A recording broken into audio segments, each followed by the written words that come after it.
Summer forecast for the 2017-18 NBA campaign. Today is Sunday, July 30th, 2017. This is Celtics Beat on the CLNS Media Network, and I am Larry H. Russell.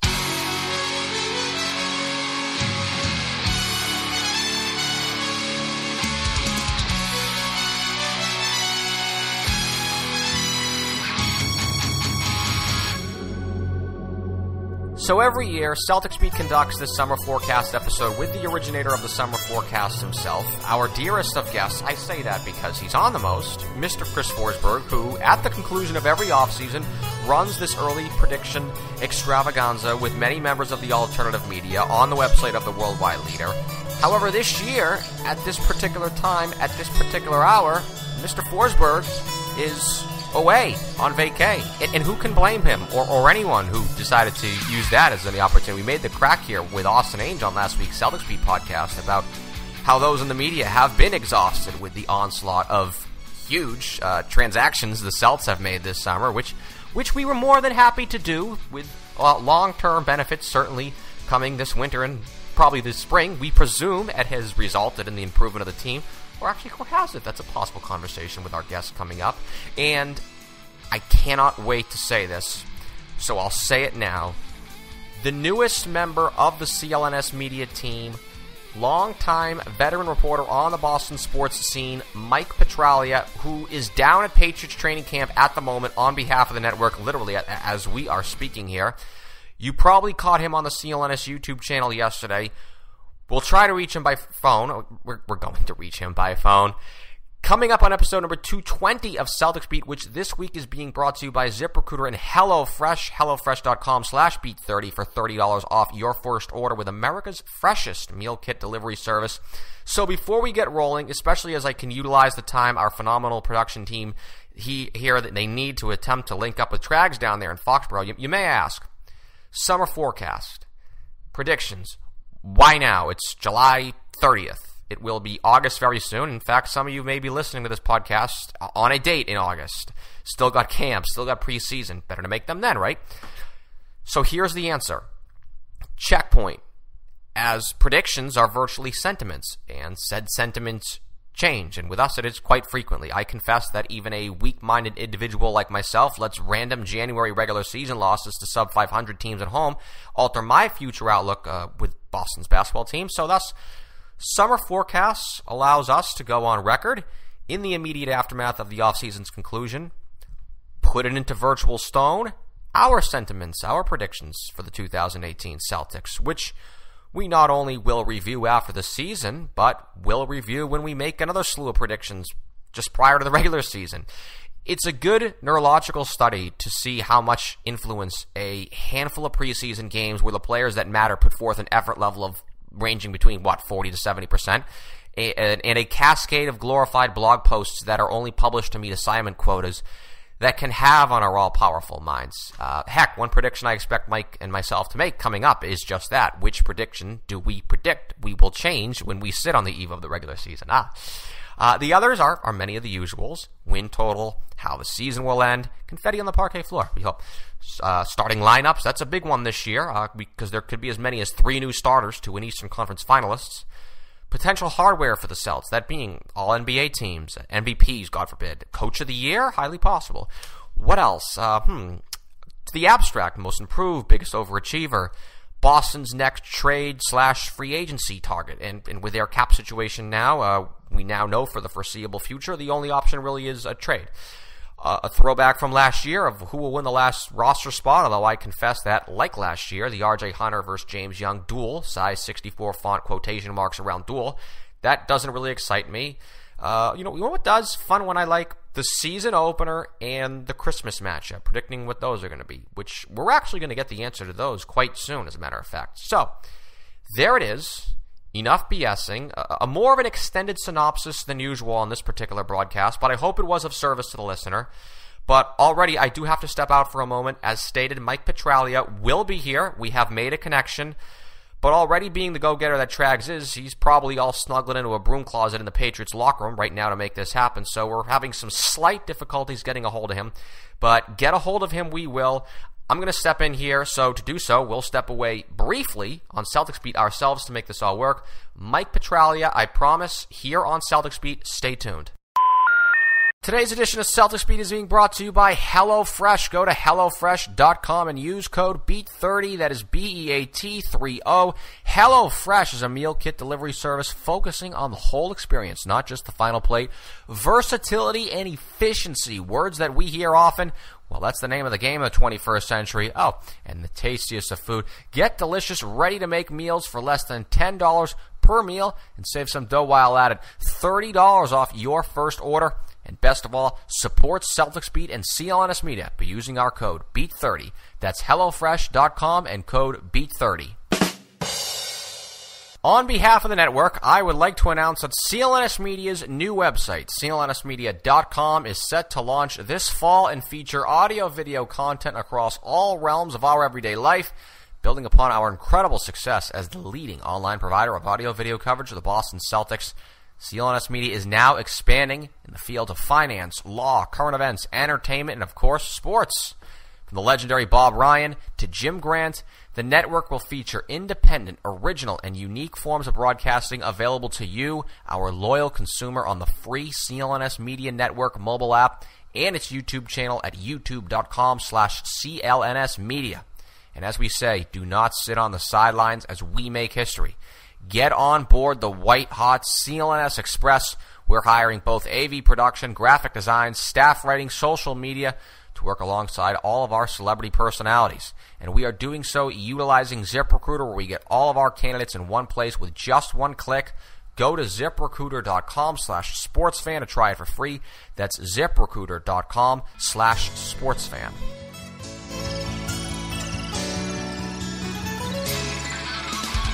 Okay, welcome back into Celtics Beat. All right, we got him here and very excited. Larry A. Trussell here with the honor to baptize this man.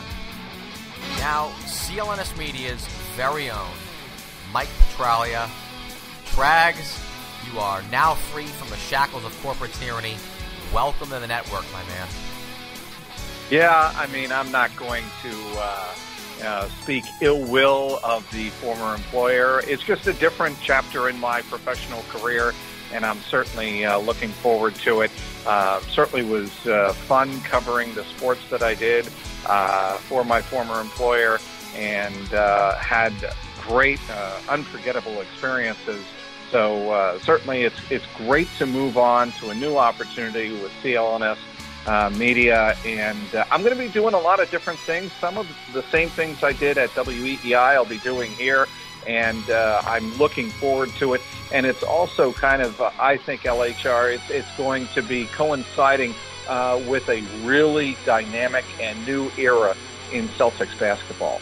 Well, actually, you were down at Patriots training camp this weekend, and if anyone wants to catch Trags in the immediate, because if we do talk about Celtics basketball and what you'll be doing with the Celtics for the network this coming fall/winter, I hate to say that because the weather's been so good recently, there would have to be a wait.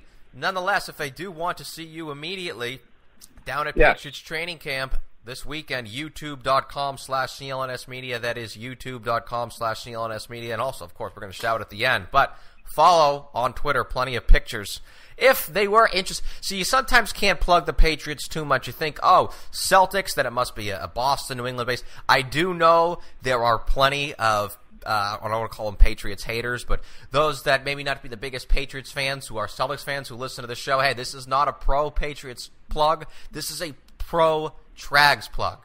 You want to get Trags right now, follow them on Twitter at Trags. And, of course, the YouTube channel down at Patriots Practice, youtube.com/CLNS Media. So, Trags, we steal this concept. I want to say we steal it. In reality, we don't. Mr. Forsberg reaches out every single year. He's oh so kind to get representatives on behalf of CLNS Media for the summer forecast. Now, we usually do this with Chris on this very show. Chris is going away on vacation. I can't blame him. It's been a whirlwind of, I mean, he certainly earned it. Everyone in the media, in my opinion. I was with Austin here last week, and even I said, dude, aren't you even burned out from all this? Everything that's transpired since the lottery? And I can I say privately he was like, I didn't want to say he said yes, but he certainly didn't say no to it. Actually, I got a lot. You've been doing plenty of work for the network with CLNS Media. You were at the the HAYWARD conference call. What else did you? Yeah, actually, it was actually three things broken down a couple of Fridays ago. It was Danny Ainge speaking, and I remember going back and forth with our boss Nick about what is exactly going to happen in this Friday news conference that Danny Ainge is going to announce a major player personnel move.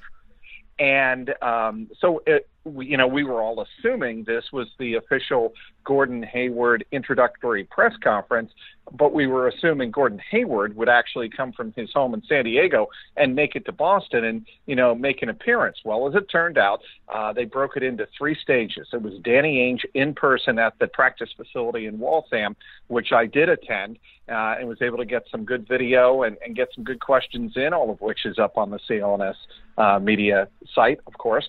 And then about 2.5 hours later, it was Brad Stevens. And then about an hour after that, it was Gordon Hayward himself on a conference call. It was kind of a whirlwind day, but that was really my introduction to CLNS Media and covering the Celtics. And certainly at that point, Danny Ainge had gotten, I'd say, 3/4 of the way through most of his major roster additions, but he still, as we saw in the last couple of weeks, still had a little more work to do. And they're still actually working on some smaller things from what I understand. But nonetheless, this is sort of summer forecast time. We're actually going to have to cheat Mr. Forsberg a little bit and not wait for him to come back from his vacation. And we're going to have to go with that now because I actually got a little plans here for August. So we're going to delve right into it, and I'm not one who pushes anything to the main event.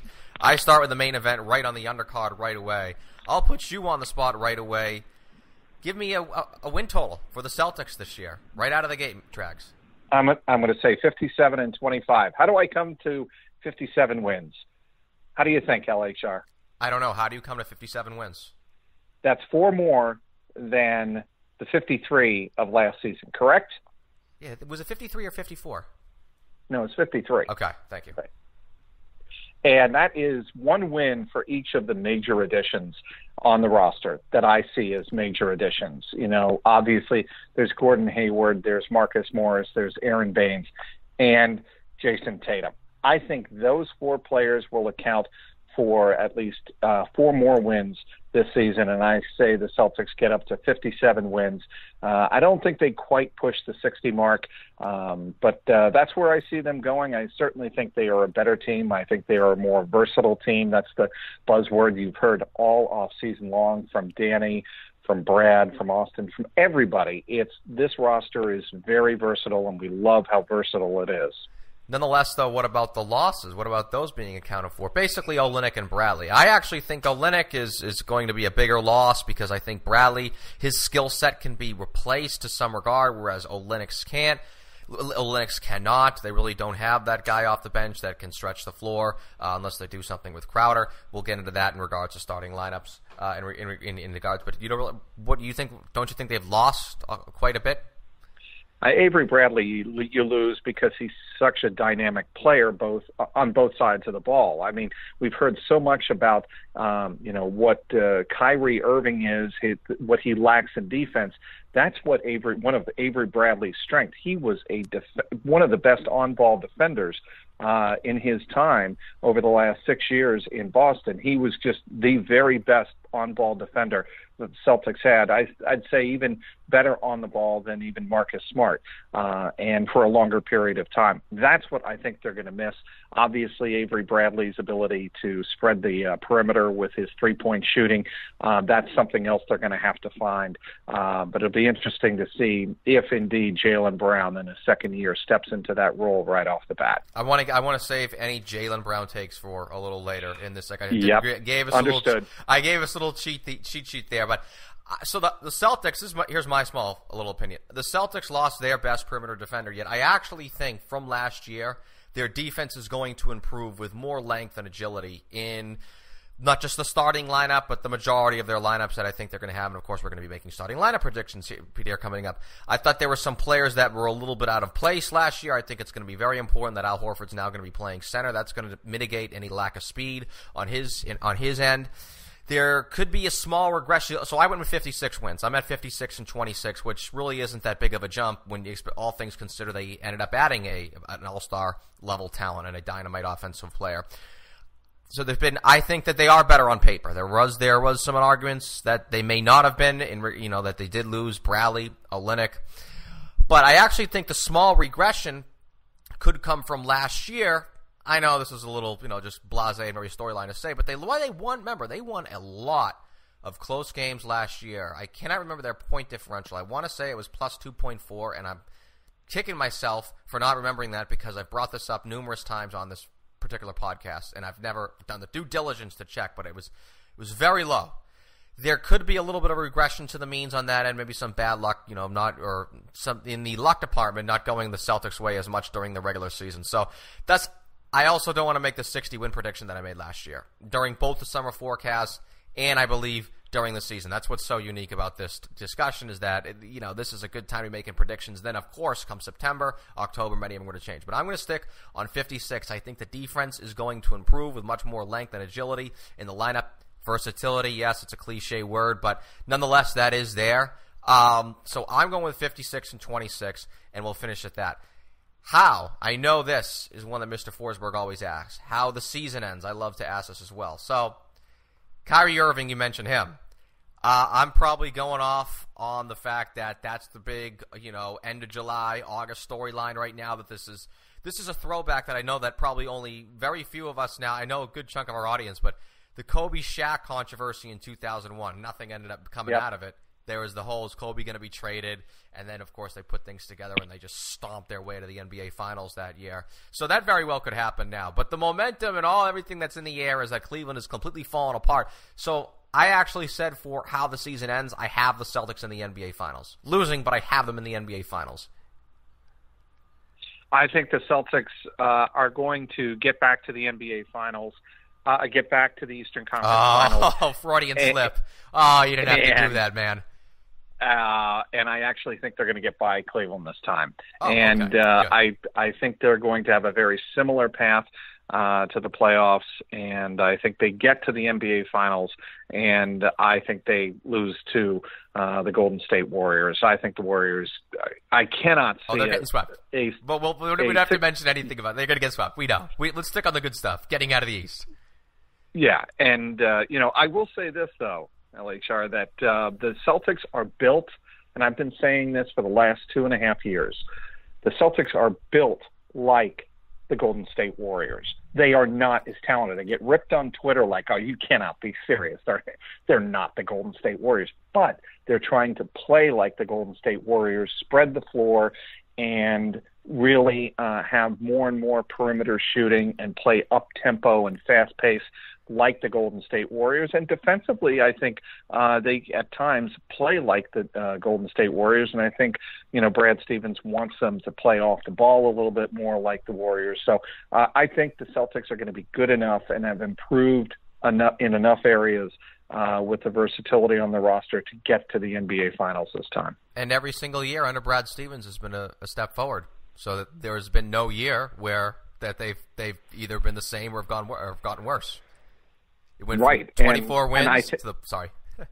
Yeah, no, I just think that the team understands more and more how Brad Stevens wants them to play, and more to the point, Brad Stevens knows better how to get his message across succinctly into what he wants his players doing on the court. That's the key in the NBA. Much like, Bill Belichick always talks about in football, you want your players making decisions on the field and reading and reacting and not thinking too much. And I think Brad Stevens is at that same level with most of the guys on his roster.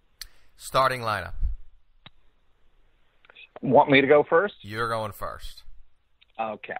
I'm going to go Isaiah Thomas, and they start the season with Jaylen Brown as the off guard or the other ball handler. Because remember, we are no longer in a 5-position world in the eyes of Brad Stevens. We have 3 positions.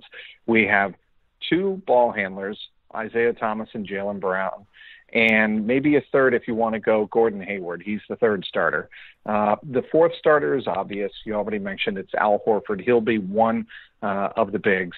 And then to start the season, I think it'll be Jay Crowder, but I could see a situation where someone takes over midway through the season if Jay Crowder's offense is lagging like it did in the second half of this season. So I'm pretty much with you. I think Isaiah Thomas, Jaylen Brown, Gordon Hayward, Jay Crowder, and Al Horford. I think that's a good way to project the starting lineup heading into the season. It is the small ball lineup. It actually goes specifically back to what Austin said here last week, and that Brad loves a team full of just versatile 6'6", 6'9" guys that can stretch the floor and play and guard multiple positions. That is exactly what that lineup is. You did make one comment about ball handling. I think Gordon Hayward is going to handle the ball a pretty sufficient amount, actually, as a matter of time. I think Jaylen Brown a lot less. I think, and we're going to talk about Jaylen coming up. I've been saying this now for a while. I think that Jaylen Brown, it's just, if he wants to start, which I actually think he was, that's my lineup as well.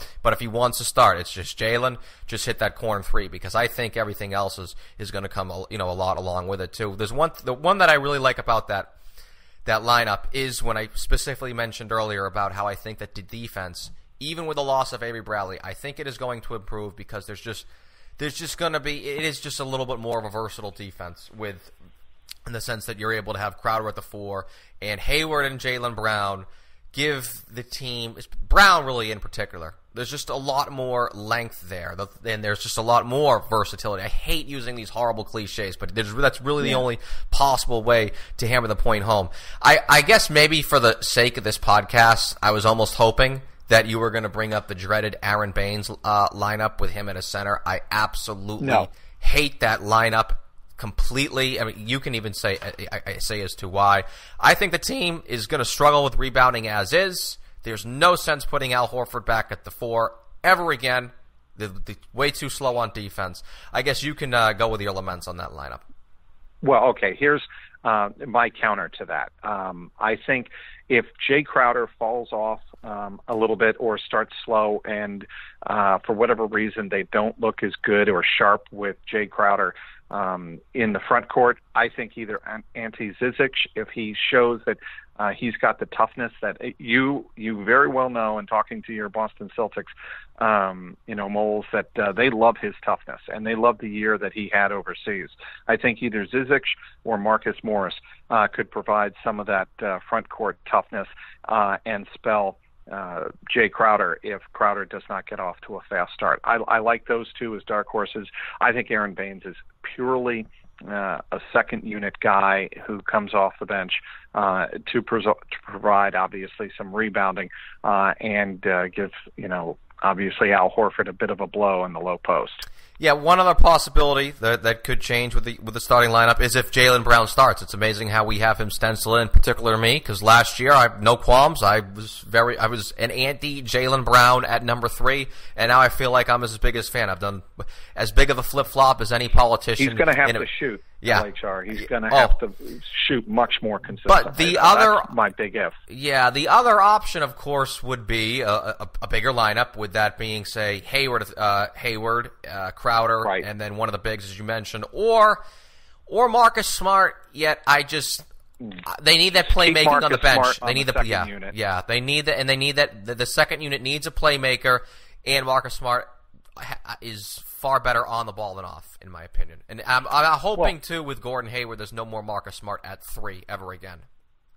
Oh, no, I don't think there has to be at this stage. I think you can forget about that. But people forget that Marcus Smart is a backup point guard to Isaiah Thomas. He is not just, a defensive specialist off the bench. He is the point guard. And if for that second unit, and I think it's important for Brad Stevens, as he has hinted at many times over, that he wants consistency out of his second unit, because the first unit can't do everything all the time. Let's specifically talk about Jaylen Brown. So one of the things that Mr. Forsberg asks everyone within the terrestrial and alternative media on his summer forecast is asking for the biggest overachiever this year. So I chose Jaylen Brown, but I don't really call that an overachiever, in the sense that I think the expectations for him are fairly high. Nonetheless, I expect him to make another leap. I expect him to play a very important role. I expect him to be the thing is, as you've referenced, as I've referenced now numerous times, is going to be to hit the corner three, because that lineup that me and you both think that the Celtics are going to trot out on opening night as a starting lineup in there, probably their best lineup, that being Thomas Brown, Hayward, Crowder, and Horford. 3-point shooters everywhere, you hope. And that's what Jaylen Brown is pretty much the only real question mark in regard to that, and he's going to be playing at guard. So I am bullish on Jaylen Brown as either an overachiever or as someone who's going to improve, and I am bullish on his importance of the team. What say you, Drags? And having not seen him play, I'm bullish on Ante Zizic, because the buildup inside the organization has been so big. To me, he's going to be the overachiever. I think Jaylen Brown's going to take that next step, LHR, and I think that, we expect Jaylen Brown, given the toughness and the maturity he showed as a rookie, we expect him to take that next step in growth and development. And to me, that's not overachieving. That's just doing what you should do. I think Zizic is going to come in and really provide a lot of toughness that people had no idea he was capable of. The casual fan who hasn't been, following along closely and wondering who is this number 54, I think they're going to be very pleasantly surprised. Yeah, he is a rookie, though, and he'd hate putting so much. It's a very Boston fan thing to do. More so, I think, in other sports. More so, I say, with Red Sox pitchers coming up out of the farm system to put so much, onus on rookies. But nonetheless, I am, I don't want to put any of my eggs in the Zizic baskets just yet. I know he played a little bit better there towards the end in Summer League. But, he's a rookie, and he could still have stamina issues. And I'll say it. I think Jaylen Brown is going to be very, very good for the Celtics this year. And I can pretty much reference to, when did he start? What was it, like mid-January when Avery Bradley was out? And that's when that team, they really started to get rolling. They never really looked back. Even when Bradley did come back, but Jaylen Brown himself as well. All right, Trags, let's have a little fun. Yeah. Let's go to the opener. I actually did not fire that to you, so I can just say, there's two games that you always look for every single year on the calendar. Oh, I guess the Super Bowl Sunday, that's a day where you just have to plan that day, considering that that one football team you expect in the local area to be playing a game that night. But the opener and Christmas. So the opener, I think it's really easy. I think with Golden State winning the championship, that's going to be the latter half of the doubleheader. So they're going to need an East Coast game. I think the Celtics are going to play Cleveland on the opener. I think they're going to play the Sixers. Oh, I think that would be a great way to kick off, because I can tell you this much from talking to my people in Philadelphia, and I stay in close contact with the city of brotherly love. The expectations there are absolutely through the roof, and the NBA would love nothing more than the Celtics and Sixers to renew that rivalry that died for all intents and purposes in the 1990s. It came back a little bit in the early 2010s, but not really, not to the point where I think the NBA thinks it could head in the next 3 to 5 years. And I think the Celtics and Sixers on opening night would be a great storyline. And I think, if you're talking Celtics Cavs, I think that's more a Christmas Day type of game. Well, I think Christmas, the Cavs Golden State, that's a lock. So they would definitely not play Cleveland. I actually have the Celtics, not recently, but generally they do go out west in and around right after Christmas. They usually, I don't know, the last 2, 3, 4 years that hasn't been the case.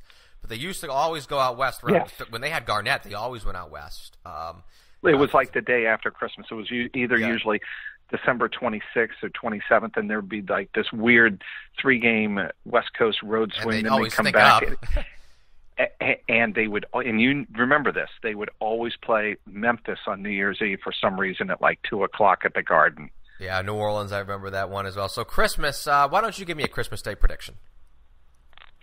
Well, I'm gonna stick with the Cavaliers. I think the Celtics and Cavaliers are going to be. I'd be willing to bet a substantial sum that the Cavs and the Warriors are playing on Christmas. Me and you, we can get it.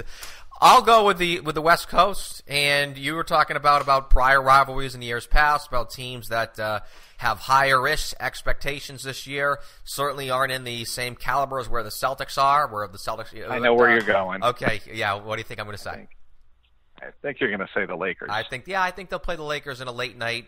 One of the back end of because they have a quintuple header. I think it will be. I don't think it'll be a prime matchup as one of the doubleheaders on the nationally broadcast. I think on one of the cable channels, I think they'll play the Lakers at 10:30 at night. That would make, I think, a lot of sense. I could see that, but I'm still going to stick with my Cavaliers prediction. I'm going to be bullish and bullheaded, so that's where I'm going. I think no way. I'm going no way on that one. That's for sure. All right. Okay.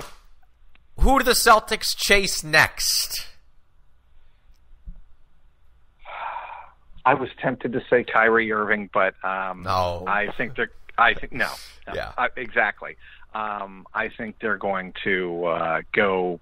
They're going to monitor the situation in New Orleans with Anthony Davis and see what happens there. I think that is a legitimate possibility simply because he feels that need of having a stretch five.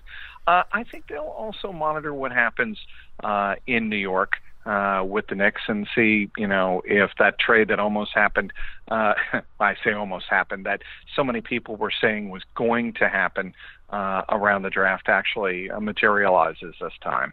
I think by default it would be Anthony Davis because he is that type of player that the Celtics are, or any team. One, he's a game changer. He's a franchise. He's a best player on a title team type of guy, and you would just by default think that eventually he is someone who could possibly hit the market in a few years, and the Celtics still should have plenty of ammo. So I think that's a very safe prediction to do Anthony Davis. I will say one thing on KYRIE. The KYRIE stuff broke last Saturday, right before this, right before we were going to do the show, and I said to myself, I'm not giving that one iota of energy in terms of any possibility of him coming to Boston. So I'll just finish on that. Nonetheless, hopefully that drama does play out as much as it does in Cleveland, because so much of what is predicated upon my Celtics in the NBA Finals prediction is from that, the residue, or so much we speak, of what we think is coming out of Cleveland.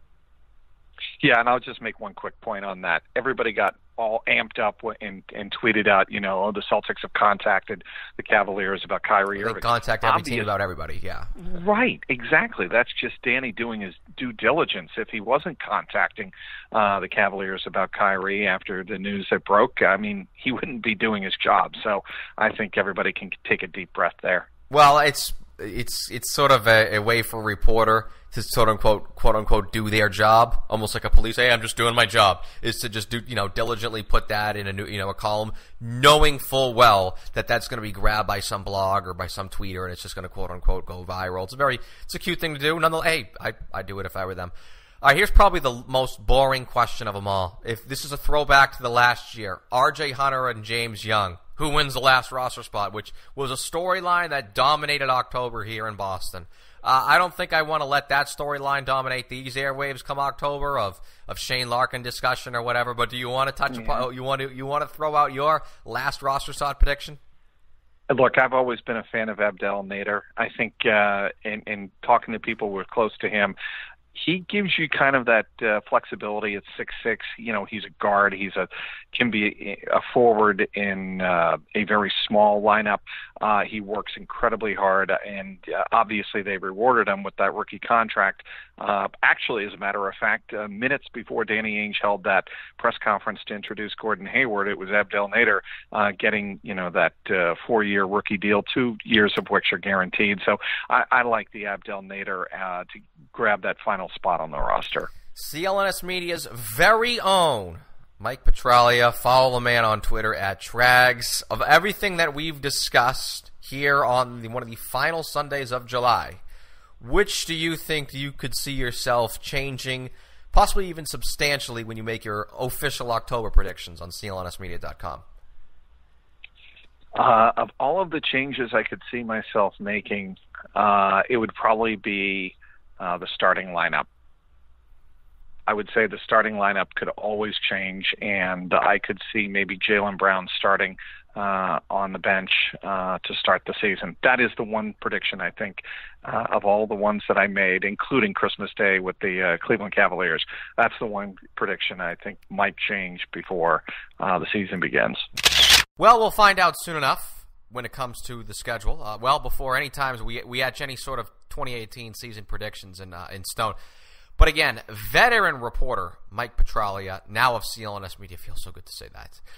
The schedule is set to be released, from what I have been hearing, during the second week of August. So goes without saying to stay tuned to CLNS Media for that. Of course, that is actually one of my more enjoyable shows we do here during the offseason when we break down the schedule, where we pretend like we're going to set our entire lives or what we're going to be doing on Super Bowl Sunday or this Sunday when the Celtics are playing. But I thoroughly enjoy the schedule being released, and I thoroughly enjoy that broadcast. But as stated, I would be willing to bet a substantial sum with Trags or anyone that Cleveland and Golden State will hook up again on Christmas. It would actually be somewhat prudent, though, for the NBA to spread the wealth around a little bit, because if you do pack the main event with the top talent, it's tough to sell the rest of the card. So maybe the NBA could, do a Boston and Cleveland and then a Golden State versus anybody, for that matter, to give them 2 good games on the network doubleheader rather than making it Cavs and Warriors, and then all the other games likely to be consumed just by their local fan bases and fanatical gamblers who do so. But nonetheless, that is what I think they are going to do, that being the former.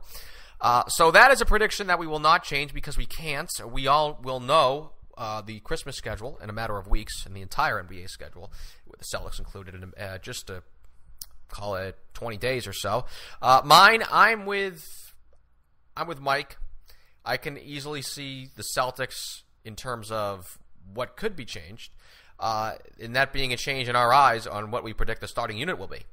Although I do feel quite confident it will be what it is, in what we discussed, particularly with, and I know many in social media outlets and the Celtics internet community, their perception of Jay Crowder, I don't know, this is an extreme word. Has it soured a bit? Has it gone a bit south?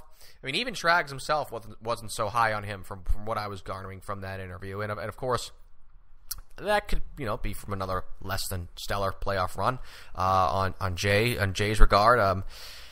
This time, when we presume he was far healthier than he was in Atlanta a few years ago, when he did have an excuse for not playing particularly well in the NBA's postseason. But even so, I think Crowder is a lock for the starting unit, not just for his skill set, but the kind of skills that he brings. You heard me reference that a little earlier, and how I think that the Celtics will go about putting together these lineups. So, you have Brown and Hayward defensively. They're good defenders, but they don't really have the strength to check the types of players that Crowder, with his size, what he can defend. And also, I think something we did not discuss with Trags, that it was a big theme of last week's show with Austin, continuity is going to be a big issue for the Celtics earlier in the season. As I said, I talked about it on last week's show with Austin Ainge. In fact, Austin Ainge specifically brought it up as being a concern of his, and if it's a concern of his, then it is a concern of mine. So thus, on that basis alone, why create more of a problem of it? Thomas, Horford, Crowder, that represents 3 returning starters. That's not bad. I mean, you already have to work in a big enough piece with Hayward as is. So just on that alone, working in 3 new starters as opposed to just working in 2 new starters, that would be a challenge in itself. The only wild card I really could see would be Jason Tatum replacing Crowder, not Marcus Morris, or certainly not a bigger lineup with Zizic or Baines. I just don't like that one iota. But that would only be if Mr. Tatum had a massive, massive camp. That would be wishful thinking, huh? I would say so. But a good vibe to finish on, nonetheless, pumping up the rookies, huh? Which we will do. Done here, but not Celtics coverage on CLNS Media, where there still is, at this time of year, as we head into the dog days of August, Celtics content every single day on the free CLNS Media mobile app. Get it. Especially check out those roundtable guys. All right, music for this episode of Celtics Beat was provided by Chuck Dietz and Steph Legrato. Today's sponsors were ZipRecruiter and HelloFresh. For graphic designer Scott Dillon, the founder of the network, Nick Gelso. This is Larry H. Russell, the executive producer and host, signing off for another edition of Celtics Beat, powered by CLNS Media.